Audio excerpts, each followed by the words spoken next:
Welcome back to Quick Chat in the Cadillac. My name is SG. I like to explore the simplicity of complexity. If you don't know, this is my show where I break it down for you both real and quick, both of them. Now, this is season number 3. You can find the full series on YouTube. So go to SG space Bubba space K, where you can find all the content from all my videos organized by title, episode number, and season as well, especially if you check the playlist. Go watch them. They'll get your life right, bitch. Today's topic is one that will... See, did that make you anxious? Did that make you anxious? Because today's topic is Today's topic is anxiety. So we're going to start talking about that. Now, typically, when we talk about anxiety, we're talking about this feeling that you have that something just ain't right. Something's going wrong. And I know it's a lot of people out here who struggle with anxiety, and some of y'all are even medicated for it, which there's nothing wrong with. Me personally, I do not like to take prescriptions. I will run as fast away from prescriptions as I can, even for allergies and shit. Okay, I never go to doctors because they want to give you prescriptions. Except if you start peeing and it starts burning, then you need to go to the doctor and get your prescription. No, all jokes aside, man. All jokes aside, I just want to tell you, like, anxiety is this feeling that people have. And since we already covered depression, I figured today we're going to tackle anxiety. This feeling that something is wrong, even when evidence doesn't point to something being wrong. Now, anxiety, it's a bitch, okay? Anxiety is not a strong enemy. It's a bitch. It only attacks you when you feel the most alone. Anxiety will only be, at least in most cases, it can only get to you when you feel the most isolated. Even in a room full of people, you can feel isolated. Don't get me wrong, but anxiety tends to attack you when you already feel the most alone. And that's because interaction, connection, communication with other people tends to be, especially when it's authentic, it tends to be the cure for anxiety, right? A lot of us have social anxiety. A lot of us have, I don't know what the other kinds of physical anxiety, I don't know what the other kinds are, but a lot of people out there have social anxiety where they're afraid that they're interacting with others in a manner that is incorrect or in a manner that is not acceptable socially.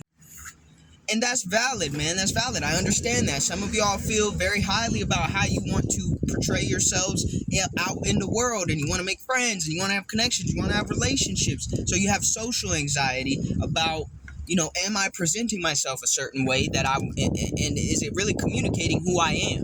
Are other people comfortable with who I am? But here's the thing, man. Anxiety is like a mosquito bite. Okay, that means you get one quick. You get anxiety, it sets on quick, and then it's hard to get rid of after that. Sometimes there may be instant cures. Maybe it's a person, maybe it's an activity, maybe it's a place that instantly calms your anxiety. And as much as we want to hold on to those things as our security blanket, we got to learn how to operate with anxiety and through anxiety. What does that look like, you ask? I don't know exactly what it looks like, but I can tell you what it feels like. It's fucking hard. It's painful. It's difficult to operate through anxiety, and here's why. The thing about anxiety is a lot of times it's going to have your mind tricked to a point where you are always imagining the worst case scenario.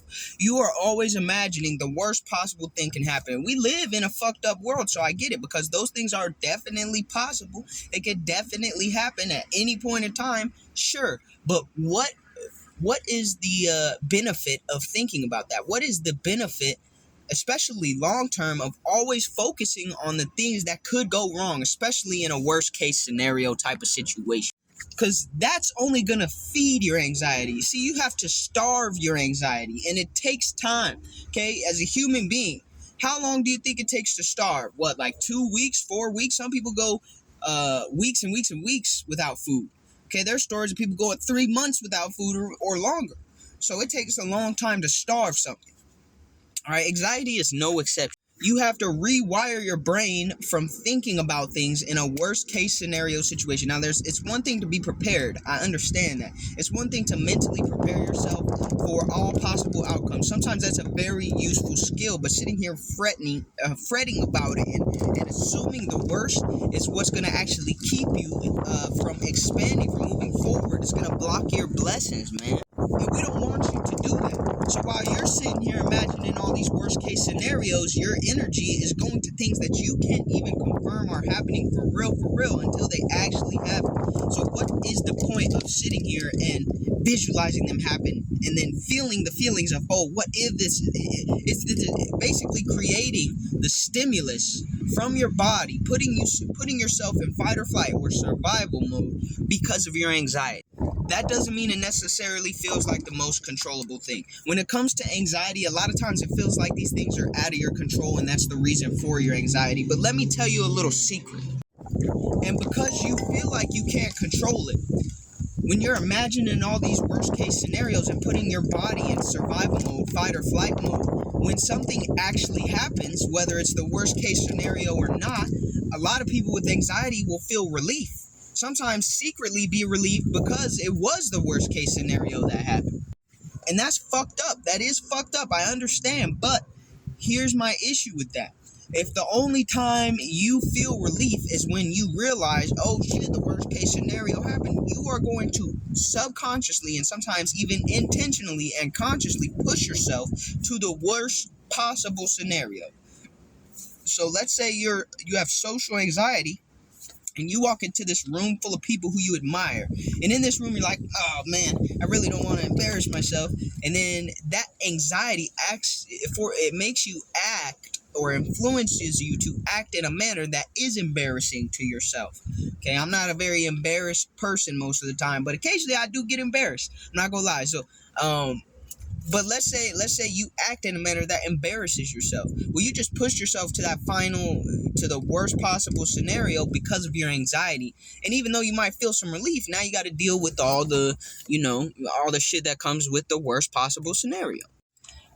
So active rewiring of your brain is the key here. It's the key here. And the reason it's the key is because there is no other way around anxiety. When you start getting into these spells of anxiety, when you start getting into these moments and time frames and chapters of anxiety that you encounter, you're going to have to sit there and take all the effort and energy that you were using on the worst possible visualization of what could happen and focus that energy on saying, no, I don't even know if this is happening. I don't even know if this will be the outcome. Okay, I need to focus on not worrying about it. I need to be more present in this moment right now.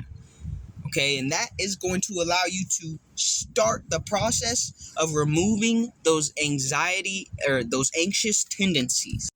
It definitely takes time, and that's the hardest part, because in the grand scheme of things, the people that you'll meet while you're conquering your anxiety and before, when you still had the anxiety, the people that you had met, a lot of times they aren't necessary. They might be understanding, but you can't count on that, right? You shouldn't count on that because, for one, it's not their problem to deal with your anxiety. If they voluntarily choose to, that's a wonderful, amazing, beautiful, kind, compassionate person, and you should value them in your life 100%. But you should also not take away from the people who say, yo, this anxiety is too much for me to deal with.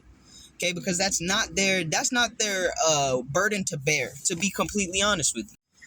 And if you can process that realistically, like an adult, if you can process that and say, okay, I know that these people are not required to deal with my anxiety, but I still need to work on it. I know that these people are not required to deal with me working on my anxiety, but I still need to work on it. You'll actually come off as more authentic. You will come off as a better version of yourself anyways. And if those people want to leave you at that point in life, maybe you and them are better off for it. So I wouldn't hold it against them. But as you build that muscle in the right direction, you're going to thank yourself for all those times in the past where you would have been an anxious mess. And now you're starting to relearn the beauty of what life is supposed to do and be for you. That being said, it's a lot of people out here who still need medication for anxiety. That's fine. It's also, I'd say there's a fair amount of people out here who are using the medication as a crutch and could be dealing with their anxiety without the medication. So let me tell you this. I don't know if that's you, and I'm not saying it is you, but if you feel like you might be one of these people, it's time to start doing the deliberate, focused work to remove yourself from anxiety and remove it from you. It's a lot of mental strain, but you can do it. I manifest that for you. I believe in you, and I believe in your capability to grow past it, because you're an amazing individual. All right, so let's get to it. Peace.